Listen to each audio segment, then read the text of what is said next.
أعوذ بالله من الشيطان الرجيم بسم الله الرحمن الرحيم السلام عليكم ورحمة الله وبركاته الحمد لله نحمده ونستعينه ونستغفره ونعوذ بالله من شرور أنفسنا ومن سيئات أعمالنا من يهد الله فلا مضل له ومن يضلل فلا هادي له أشهد أن لا إله إلا الله وحده لا شريك له وأشهد أن سيدنا محمدا عبده ورسوله رب اشرح لي صدري ويسر لي أمري واحلل عقدة من لساني يفقهوا قولي سبحان الله والحمد لله ولا إله إلا الله والله أكبر ولا حول ولا قوة إلا بالله العلي العظيم العزيز العليم عدد كل حرف كتب ويكتب عبدا آبدين والدهر الداهدين اللهم علمنا ما جهلت وذكرنا ما نسيت ففعلناها سليمان وكنا الحكم وعلما وشكنا مع الهدى وسبحنا طيرا فائلين يا حي يا قيوم يا رب موسى وهارون ورب إبراهيم ورب محمد صلى الله عليه وسلم اللهم ارزقنا الفهم والعلم والحكمة والعقل والحفظ برحمتك يا أرحم الراحمين اللهم فقهنا في الدين وعلمنا التأويل اللهم صل على سيدنا محمد وعلى آله وصحبه أجمعين أما بعد Alhamdulillah, bersyukur kita kepada Allah Subhanahu wa taala dengan mengucapkan alhamdulillahirabbil alamin. Salawat dan salam ke atas baginda, mengucapkan Allahumma salli ala sayyidina Muhammad wa ala ali sayyidina Muhammad. Moga-moga kita semua pada pagi ini, marilah sama-sama kita doakan semoga dimuliakan oleh Allah Subhanahu wa taala. Amin ya rabbal alamin. Syukur pada Allah taala, pada pagi ini kita dapat teruskan lagi kuliah tafsir kita, yang mana kita akan sambung kembali masih di dalam surah Al-Balad ke? Ayat ke? Rasa nak habis dah kan? Ulaika ashabul maimanah. Ayat 18. Oh, okey. Ayat yang ke-18, betul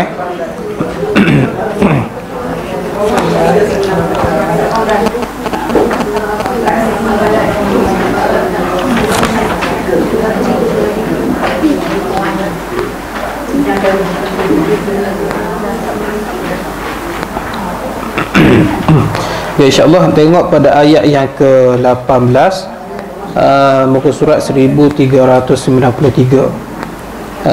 dalam surah Al-Balad, sambungan dia InsyaAllah kita sambung sedikit, ambil ayat yang atas maka kita baca sikit A'udzu billahi minasyaitonir rajim.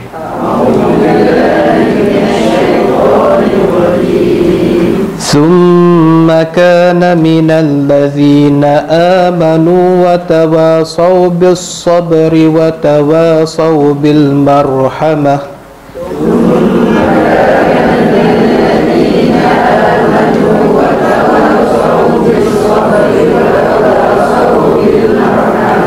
أولئك أصحاب الميمنة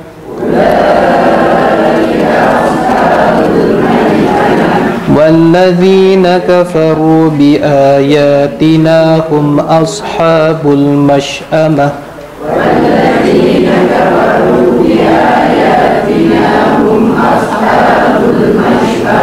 عليهم نار مؤصدة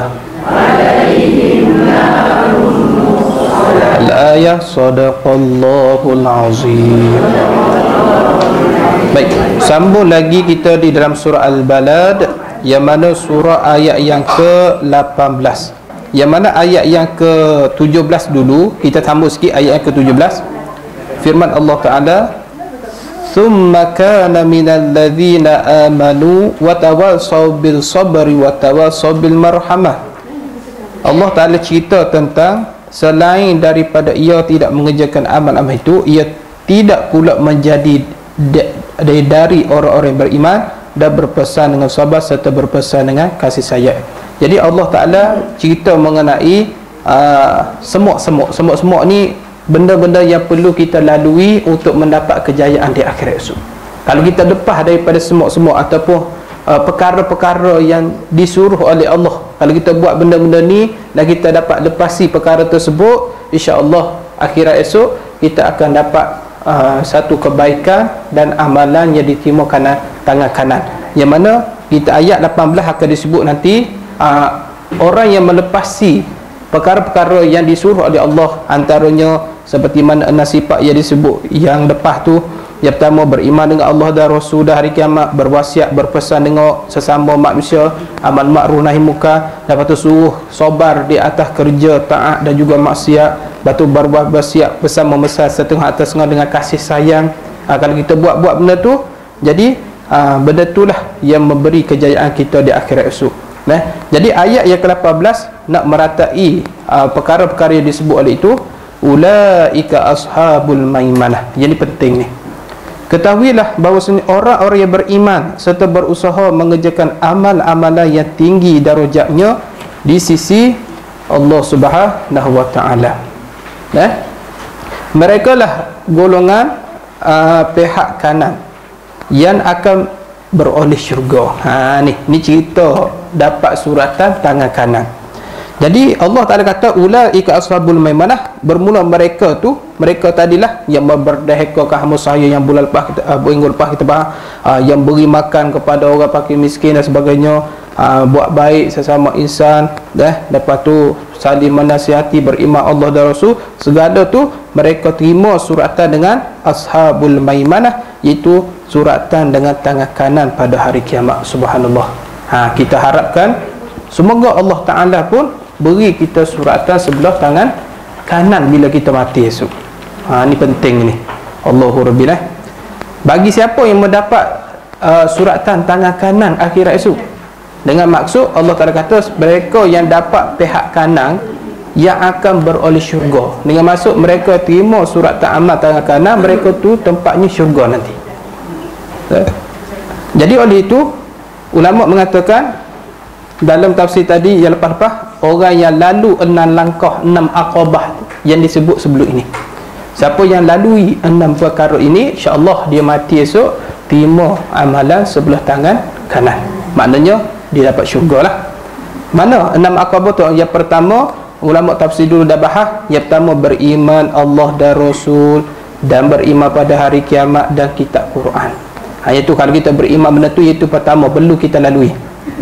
Yang kedua, orang yang sabar mengerjakan taat akan Allah dan tinggal maksiat derhaka akan Allah Ta'ala.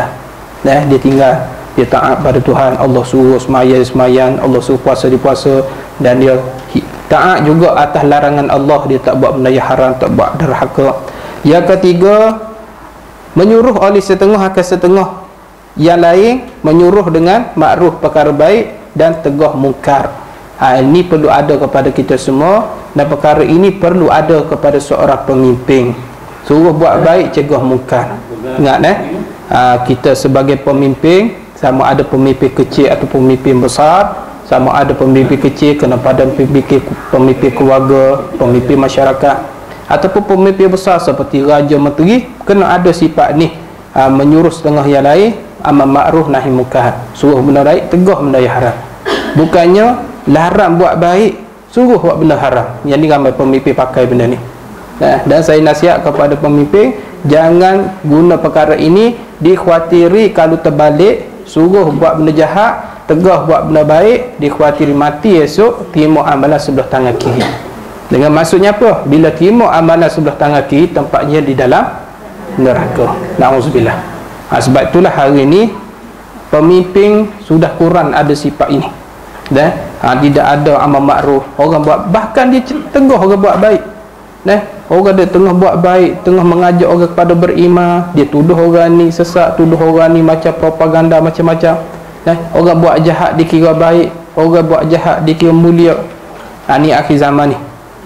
Jadi Allah Ta'ala tutup pintu hati. Jadi kalau nak dapat kematian, dapat terima sebelah tangan kanan surat amal, pastikan amal makruf nahi munkar, kita suruh orang buat baik dan tegah buat benda jahat. Baik, perkara keempat iaitu beriman, dengan maksud beri makan akan anak yatim dan juga fakir miskin. Dengan maksud kita keluar zakat. Zakat tu sedekah yang wajib ataupun keluar sedekah yang sunat.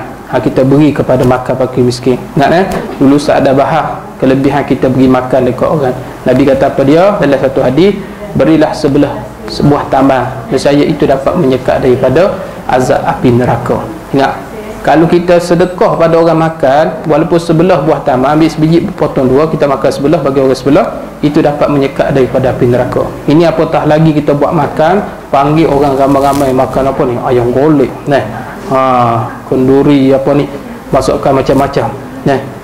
Tu ada lagi kambing bakar, tu lagi special lah. Lagi lah ustaz nak hadir kalau ada kambing bakar ni.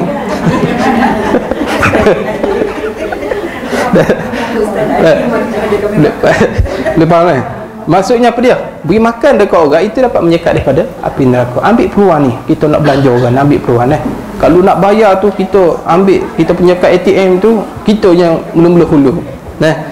Ustaz dia kata selamat duit aku. Dah tak apalah. Beri makan dekat orang. Yang kelima, perkara yang perlu kita lakukan, merdeka hamba sahaya. Zaman sekarang tak ada hamba sahaya lah. Jadi hamba sahaya kita sendiri kita merdeka, ataupun hamba sahaya orang lain. Kita beli hamba sahaya orang, kemudian kita merdekakan hamba sahaya tersebut. Seperti berlaku kepada Abu Bakar Siddiq, yang mana dia telah memerdekakan lebih kurang banyak orang lah. Salah satunya Bilal bin Abi Rabah. Dia beli dekat Umayyah bin Khalaf. Dia beli hamba sahaya dengan Umayyah. Lepas tu dia pun memperdekakan Bilal. Sebelum Bilal tu ada 6 orang. Abu Bakar Siddiq telah memperdekakan hamba sahaya. Jadi kita boleh merdeka hamba sahaya ni pahala besar. Pahala besar kita dapat. Boleh faham dah? Tetapi orang gaji hari ni bukan hamba sahaya. Ingat, hamba sahaya tak ada dah sama sekarang ni. Nak jadi hamba sahaya biasanya berlaku kepada peperangan lah. Jadi bila kita berperang, kita pergi serang satu tempat kufar, kafir apa ni, kafir harbi, maka isteri-isteri mereka, anak-anak mereka jadi hamba sahaya orang Islam lah. Tu. Jadi zaman sekarang tak ada lah. Yang keenam, perlu ada kasih sayang sesama makhluk. Ingat, kita kena ada kasih sayang sesama insan, sesama manusia. Hatta pada binatang sekali mana pun kita kena ada sifat belah kasihan. Contohnya mudah, bila kita guna binatang nak buat kerja, contoh seperti kubah, kerbau lah. Kerbau dulu untuk membajak sawah, guna untuk bajak. Orang dulu dah ada sifat belah kasihan pada binatang. Bila dia guna kerbau untuk membajak sawah, bila waktu tengah hari, waktu makan, dia pun bagi kerbau tu rehat. Pasal panah, waktu itu matahari duduk atas kepala panah, dia bagi rehat, bagi makan, bagi minum kat kerbau tu. Itu zaman dulu ada belah kasihan macam tu. Tapi sebab itulah sifat ni dah kurang, dah ada sifat belah kasihan. Nampak kucing naik motor, oh kucing, kasih pelanggar dia. Tu tak boleh macam tu. Dengan manusia pun kita kena ada belah kasihan, dengan binatang pun ada belah kasihan. Tak boleh kita buat hanya dekat dia. Sebab itulah binatang, kalau kita nak bunuh dia dengan secara sembelih. Kalau kita contoh binatang yang perlu disembelih, tiba-tiba kita tak sembelih, kita pukul, kita katak dia mati dengan sebab tidak disembelih, maka haram kita makan. Jadi halal makan disebabkan disembelih. Itu cara nak bunuh binatang, bukannya kita pukul dia. Sebab itulah cara umat Islam paling terbaik untuk membunuh binatang, itu cara sembelih. Bagi orang kafir, dia nampak sembelih ni zalim. Sembelih itulah yang mencepatkan mati.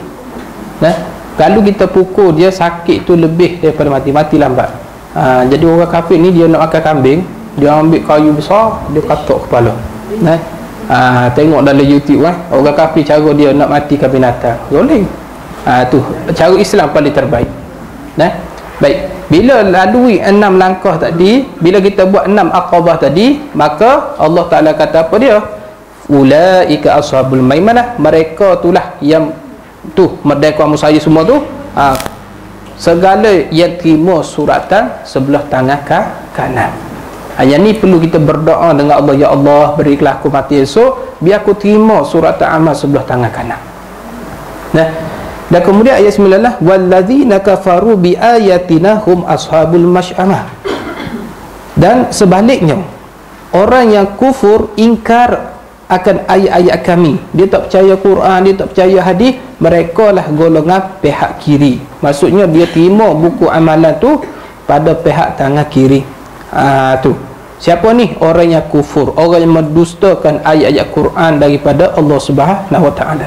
Utuh Nabi beritahu, mereka tak mau beriman, mereka tak mau percaya. Nanti mati esok Allah Ta'ala akan beri dia buku suratan sebelah tangan kiri.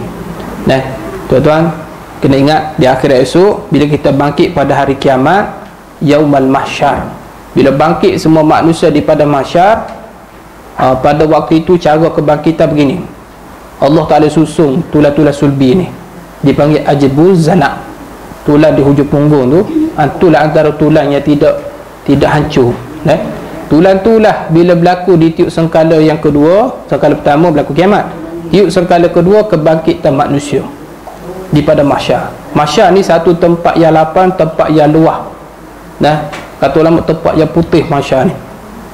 Kemudian disusung tulang subi manusia ni yang mati ni daripada zaman Nabi Adam ni, dia susung tulang subi ni.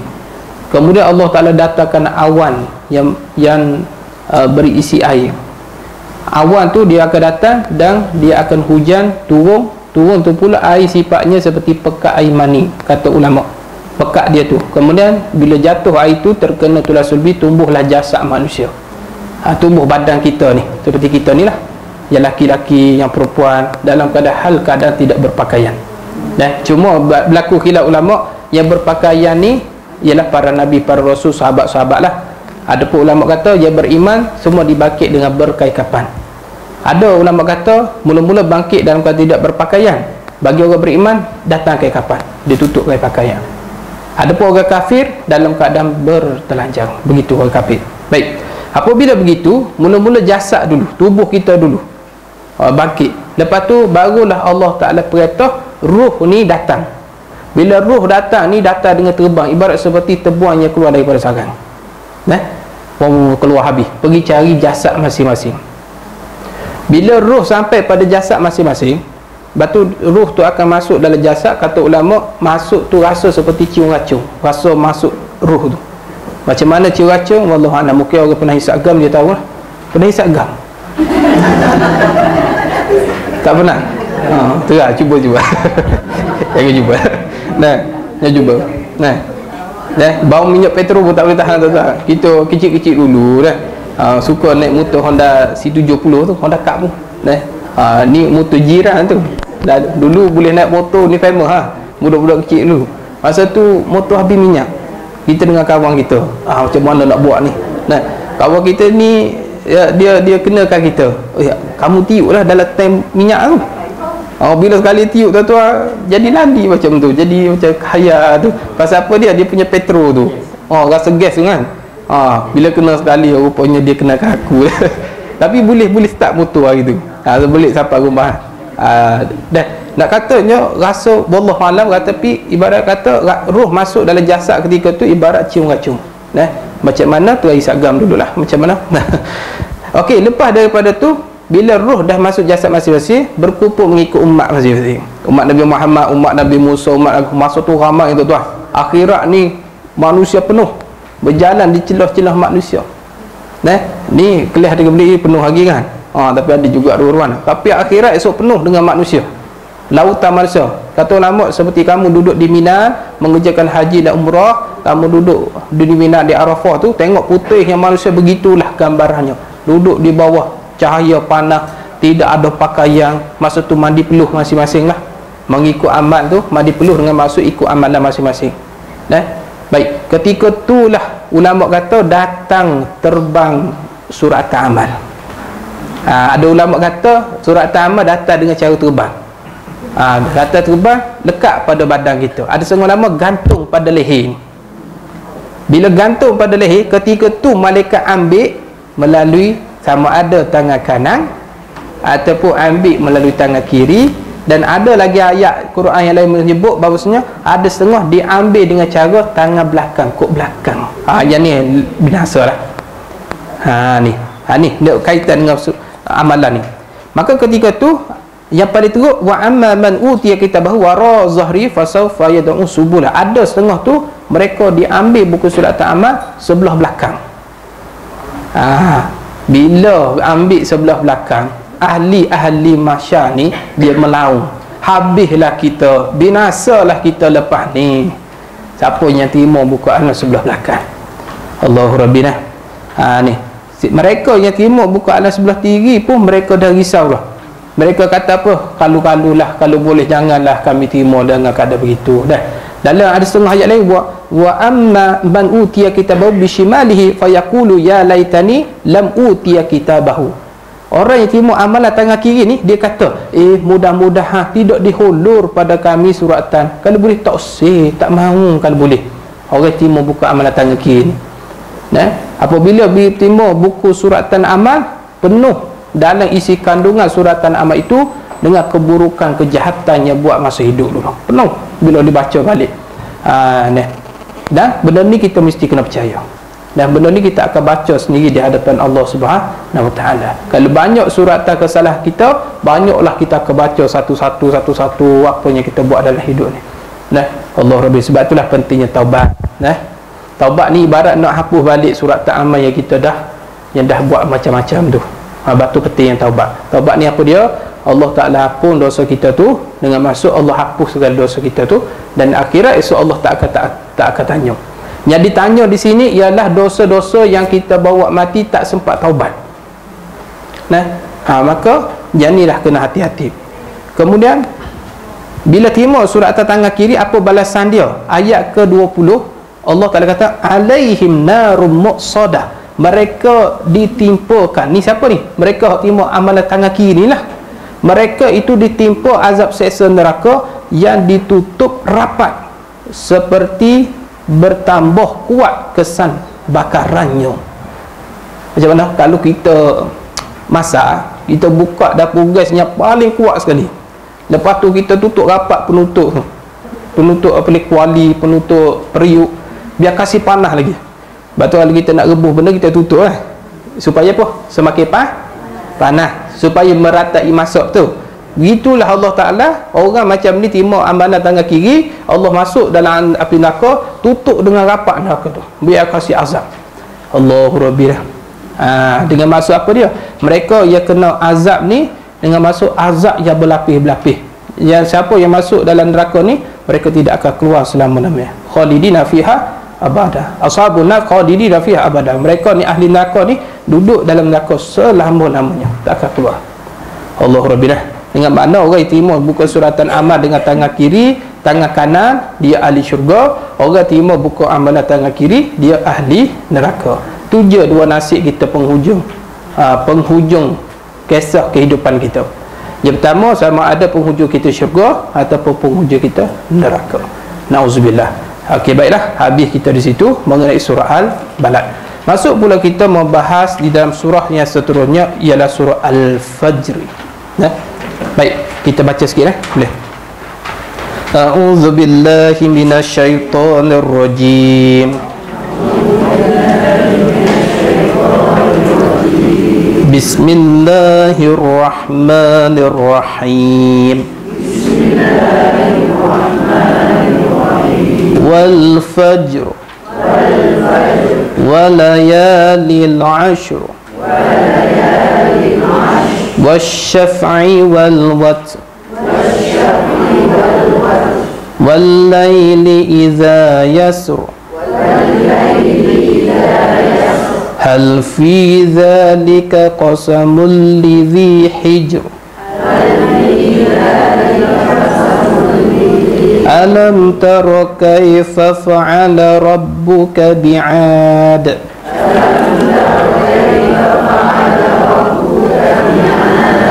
irama dhatil imad allati lam yukhlaq mithluha fil bilad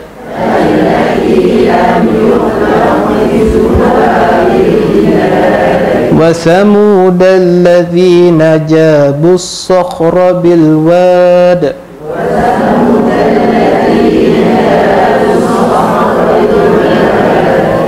wa fir'auna dhil awtad alladhina taghaw fil bilad فأكثروا فيها الفساد فصب عليهم ربك سوط عذاب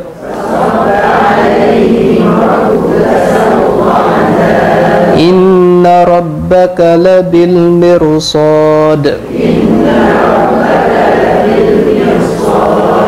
فأما الإنسان إذا ما ابتلاه ربه فأكرمه ونعمه فيقول ربي أكرمن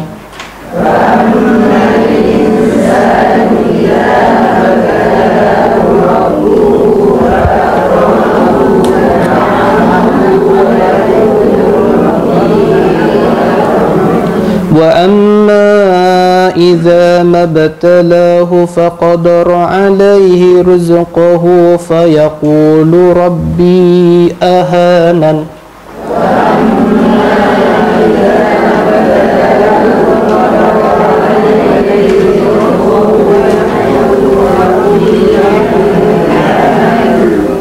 كلا بل لا تكرمون اليتيم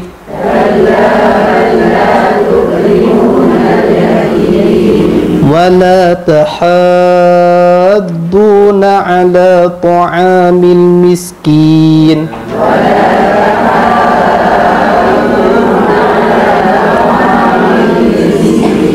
وتأكلون التراث أكلا لما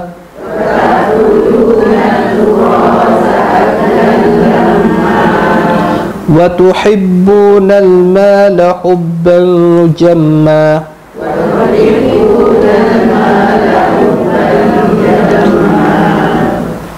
كلا إذا دكت الأرض دكا دكا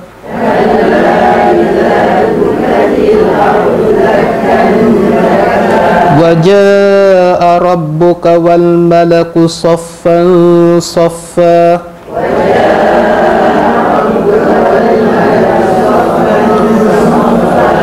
وجيء يومئذ بجهنم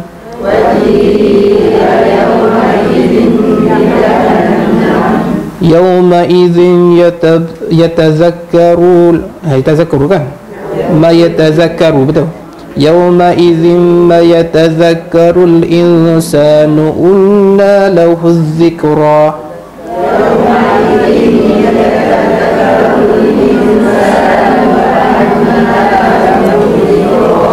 يقول يا ليتني قدمت لحياتي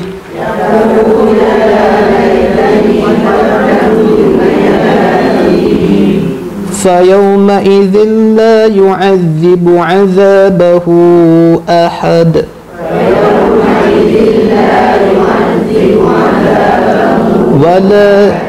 ولا يوثق وثاقه أحد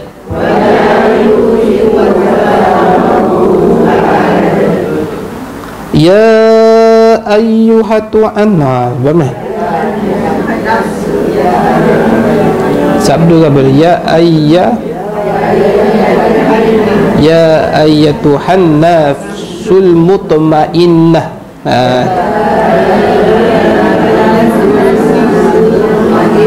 Slow-slow sikit lah kalau perkataan susah sikit ni, slow-slow ya ayyatuhan nafsul mutmainnah, slow-slow sikit. Irji'i ila rabbika radiyatan mardiyah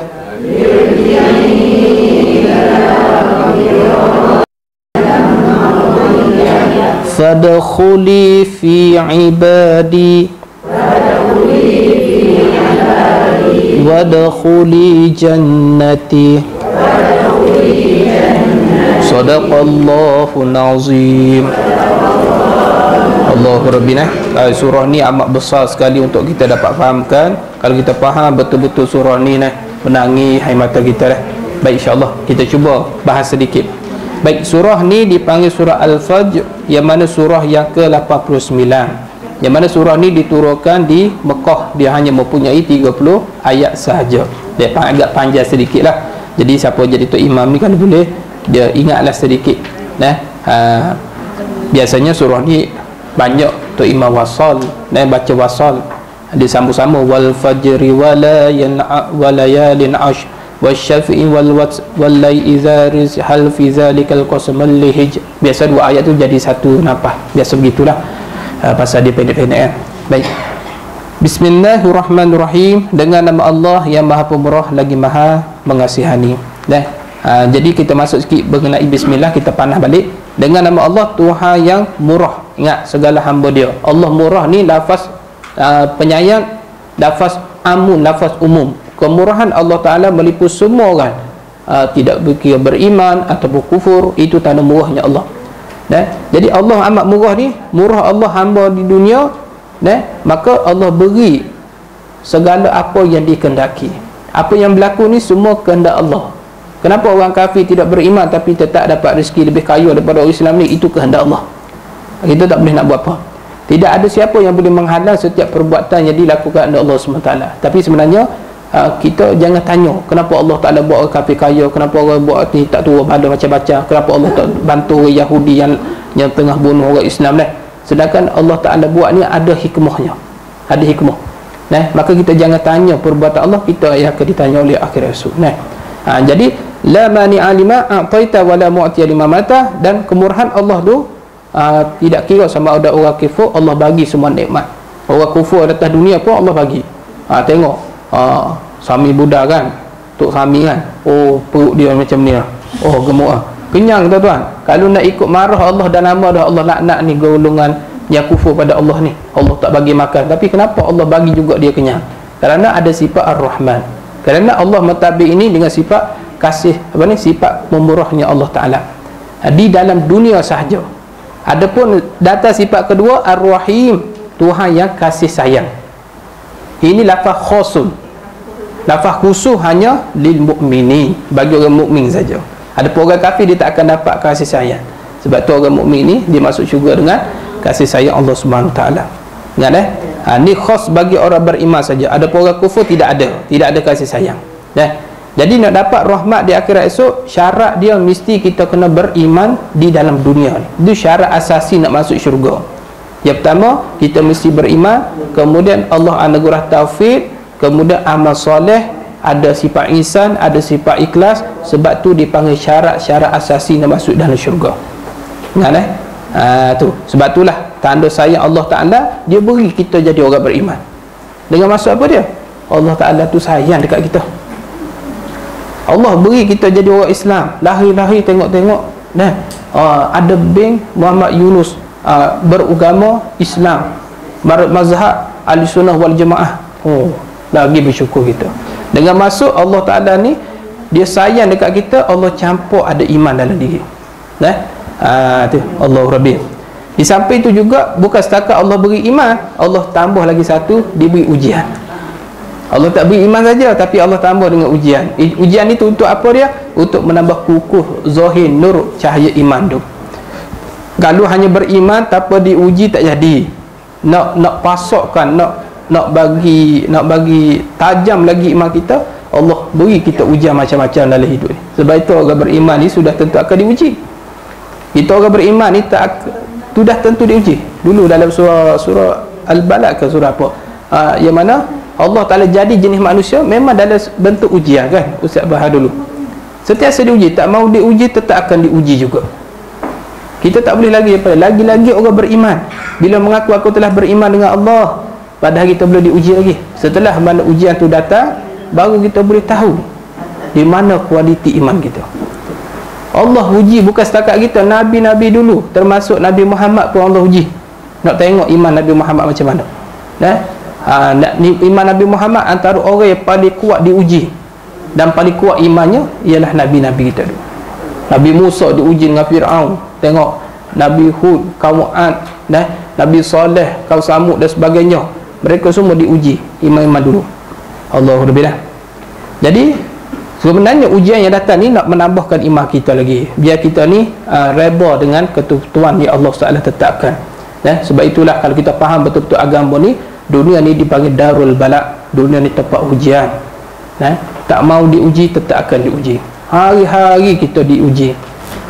Start daripada kita lahir dan mengandung ruh, dalam ruh lagi kita diuji oleh Allah.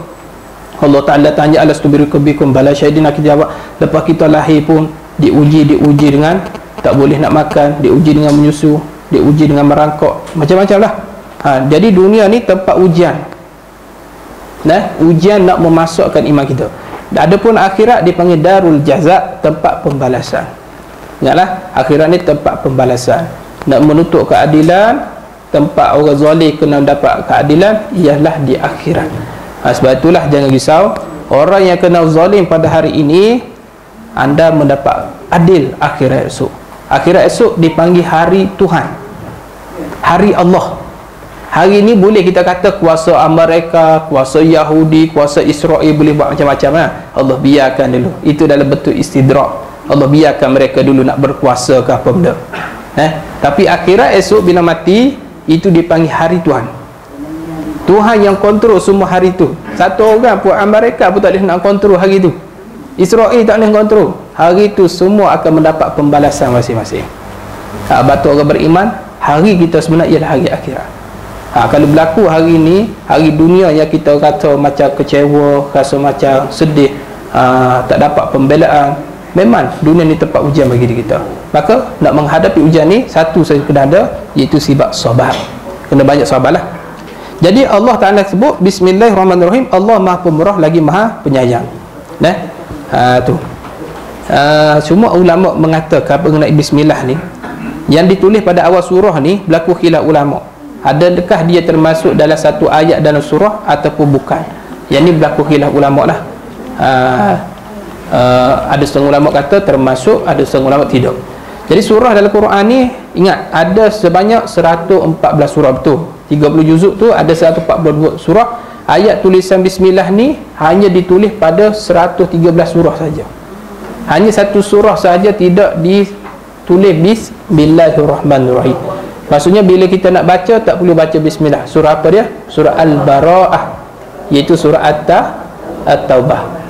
Pangkat ayat dia apa? Bara'atun minallah tu kan. Tak perlu baca bismillah. Kerana apa? Berlaku khilaf ulama dalam mazhab Syafi'i. Ada setengah mengatakan haram kita baca bismillah dalam surah Al-Bara'ah, ada setengah kata tidak haram, hanya makruh saja. Jadi nak baca surah Al-Bara'ah ni, surah Taubah, maka tidak perlu baca bismillah tu, baca bara'atun minallah. Itu pada permulaan tahajud atau di pertengahan? Itu permulaan. Dalam 114 surah kan, 113 surah nak baca awal surah baca bismillah. Tapi surah Bara'ah saja, awal surah tak perlu baca bismillah. Macam saya nak baca lafaz akum tu tak baca bismillah. Kalau pertengahan surah, mana-mana surah pun pertengahan surah tak perlu baca bismillah. Baca a'udzubillah saja. A'udzubillahi minasyaitonir laqad ja'akum rasul. Begitu, dia faham dah? Jelas. Baik. Ayat yang pertama, wal fajr, demi waktu fajar, kata Allah.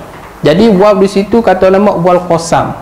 Wal qasam ni ialah waw dibuat untuk bersumpah. Allah bersumpah dengan waktu fajar. Adapun kita sebagai hamba, kalau nak bersumpah mesti kena guna nama Tuhan. Tak boleh guna selain daripada nama makhluk, tak boleh. Apa benda? Watallahi wa billahi. Watallahi wa billahi. Sorry, wallahi. Kita kena guna nama Tuhan saja. Kalau kita bersumpah dengan demi pokok kayu, demi Ustaz Arif, tak disumpah tu. Dan Allah Ta'ala boleh nak bersumpah dengan mana-mana makhluk yang dia cipta. Contohnya Allah Ta'ala kata wal fajr, Allah bersumpah dengan demi fajar, demi waktu fajar. Fajar ni apa dia? Banyaklah ulama tafsir membahas mengenai fajar ni. Kita ambil satu saja. Tafsir ulama kata fajar ni ialah tiap-tiap hari. Hari itulah, tiap-tiap hari itu fajar. Setengah tafsir kata fajar ni ketika masuk waktu subuh. Bila naik fajar, fajar tu fajar sadiq dengan fajar kazib lah. Waktu fajar sadiq tu bila dah naik, waktu subuh dipanggil waktu fajar. Baik.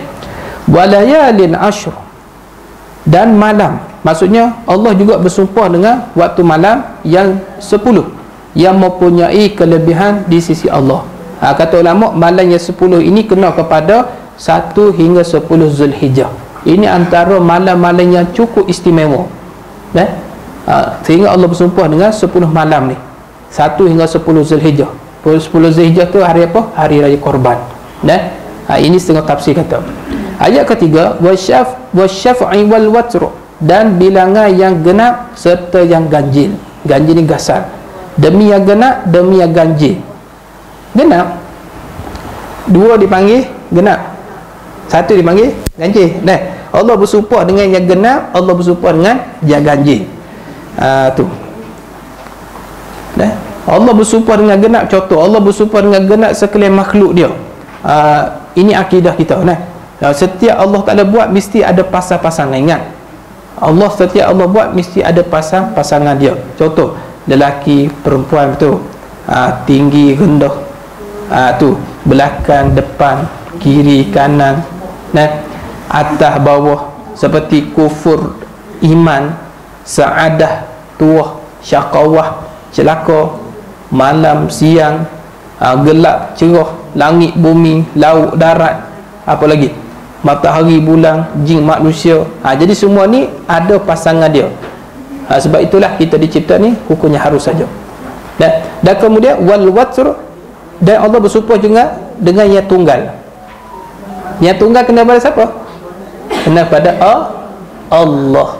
Ada pasangan bagi Allah? Tak ada. Ada pun yang genap kena pada makhluk, ada pun yang tunggal kena kepada Allah Subhanahu Wa Taala. Allah bersumpah dengan diri dia sendiri, Allah bersumpah dengan makhluk juga, dan Allah bersumpah dengan diri dia sendiri. Jadi ayat yang keempat, wal laili idza yasru, dan malam apabila ia berlalu. Maksudnya Allah bersumpah dan demi malam apabila berlalu, dengan maksud apabila berjalan ia malam, yakni pergi datang. Malam ni masuk maghrib, naik matahari, lepas tu esok maghrib lagi berubah dah, berjalan malam tu. Masuk di sini perkataan majaz, malam tu berjalan, padahal yang berjalan tu orang yang berjalan. Ini perkataan majaz. Contohnya kita kata bulan puasa, bulan ke puasa? Bukan bulan puasa, kita yang puasa dah. Ini dipanggil perkataan majaz. Jadi 5 perkara Tuhan buat sumpah tu, wal fajri wal layali, demi fajar, demi waktu malam 10, demi bilangan genap dan gasar, demi malam apabila berlalu. Semua tu 5 perkara Allah bersumpah tu, jawapan qasam dia tu, jawapan qasam ti mahzuh. Mahzuh ni maksudnya jawapan qasam tak disebut di situ. Maka kita kena takdir, sesungguhnya la tu'azzabuna ya kuffar Makkah. Itu takdir jawapan bagi setiap perkataan yang disumpah 5 perkara tadi. Bila kita sebut wal fajri la tu'azzabuna ya kuffar Makkah, demi fajar lagi akan diazab kufar Makkah, ahli Makkah. Wal layalin ash la tu'azzabuna ya kuffar Makkah, dan demi malam apabila berjalan padanya sesungguhnya lagi akan diazab akan kamu wahai kufar Makkah. Maksudnya jawapan bagi qasam sumpah tu hazaf. Maka kena takdir lah. Itu dalam kaedah tafsir lah. Dalam mengaji bahasa Arab pun dia ada banyak tempat-tempat kena takdir. Ni pentingnya mengaji tafsir dengan guru. Dia tak boleh baca seorang benda ni. Dia tak boleh baca seorang. Sebab bila rupanya bila baca seorang kita tak akan faham. Tak akan faham baca seorang, tak akan faham. Faham sekadar gini, gini serang, gitu je lah. Tapi nak faham dalam tu tak akan faham. Isi yang tepat tu macam mana tak akan faham. Ni kaedah bersumpah. Jadi kenapa Allah Ta'ala buat data bersumpah setiap ayat dalam surah ni? Allah buat sumpah ni dipanggil taukid, nak bersungguh lagi. Kalau bercakap biasa tak boleh bersumpah lah. Kalau kita bercakap biasa tak boleh bersumpah. Bila kita kata demi Allah, demi Allah ni maksud nak tarik perhatian orang, nak kata kita nak sebut ni benda yang penting, nak bagi kuat lagi perkataan kita, maka Allah guna perkataan sumpah dengan taukid lah, dengan lafaz qasam. Sebab waw ni termasuk daripada perkataan sumpah. Sebab itulah tempat yang tidak perlu bersumpah kita jangan buat sumpah lah, tak boleh. Tempat yang perlu bersumpah kita buat bersumpah. Kalau kita bersumpah pada tempat yang tak perlu kita buat bersumpah, itu jadi main-main dengan nama Allah Subhanahu Wa Taala, maka tak boleh. Wala taj'alullah ghurdatan imanikum, jangan jadikan Allah buat alasan gitu-gitu. Biasa orang ni nak kukuh alasan dia, suka bersumpah saja. Wallahi watallahi, wallah biasa orang berniaga kan, tu wallahi ubat saya jadi. Tak tanya apa wallahi dah. Kita baru masuk kedai, wallahi dah, tengok ubat saya mujarab ni, dah ubat sakit perut dia kata. Ubat cerit-berit dah. Wallahi jadi. Nah, jadi customer tu duk pening jadi wallahi. Dah sekali keluar kedai macam tu. Sebab apa? Pening dengan wallahi. Nah, ada. Jadi ada orang ni suka bersumpah. Kalau boleh jangan. Nah, masyarakat kita suka sangat buat bersumpah ni. Oh, demi Allah, main-main dia buat sumpah. Tak boleh nah. Tak boleh kita buat main-main. Kalau tempat yang perlu bersumpah baru kita guna bersumpah. Kalau tempat yang tak perlu jangan. Wallahi demi Quran, waduh hebat dia. Nah, jangan buat main. Kalau boleh jangan guna buat bersumpah. Kalau boleh kita nak benang sekali mana perkataan kita, kalau boleh eloklah daripada bersumpah. Takut-takut sumpah kita tu sumpah yang tidak sepatutnya. Jadi maksudnya apa dia? Jawapan bagi qasam tu ayat 14. Inna rabbaka labil mirsad. Ayat 14 tu jawapan bagi sumpah sekalian tu. Sesungguhnya Tuhanmu yang Muhammad mengintai-ngitai menguasai. Nak buat apa? Allah Ta'ala Maha mengetahui. Allah Ta'ala mengetahui hati kita. Allah Ta'ala tahu hati kita bersih ataupun tidak. Segala-galanya Allah Ta'ala mengetahui. Mirsad maksudnya Allah mengintai-ngitai.